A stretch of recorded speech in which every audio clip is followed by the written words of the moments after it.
Welcome back to another episode of Predators of Press Freedom. I am Antara Gupta and we are back again with a report of yet another country responsible for curbing media voice.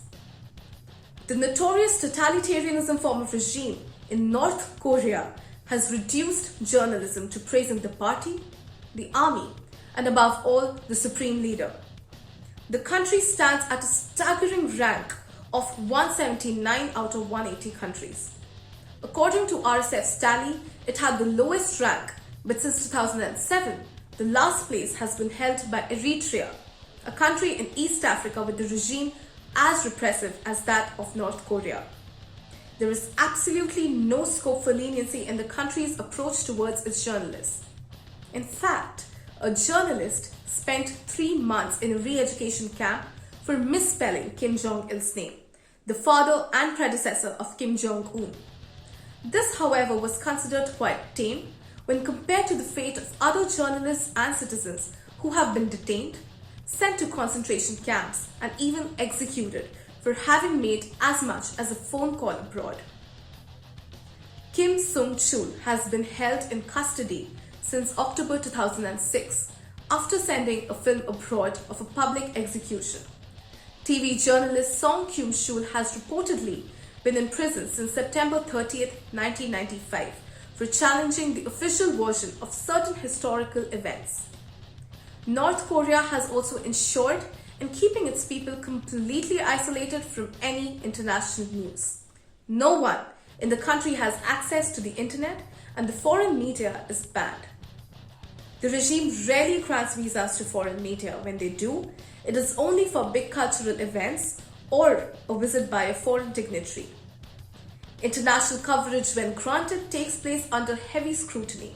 The reporters are closely watched to ensure that there is absolutely no interaction between them and the ordinary citizens. The few foreign journalists who do manage to travel to North Korea do so at their own risk. Rupert Wingfield Hayes, a British journalist working for BBC, was arrested and deported on the 9th of May 2016 for what they stated as non-objective journalism. He was charged with attacking the system of Democratic People's Republic of Korea. Similarly, US journalists Yuna Lee and Laura Link were sentenced to 12 years of forced labor. They were reportedly taken into custody when they were doing a story about North Korean refugees and the possible practice of human trafficking of young women. The cameraman accompanying them escaped, but Lee and Link weren't as fortunate enough and were captured and taken to Pyongyang.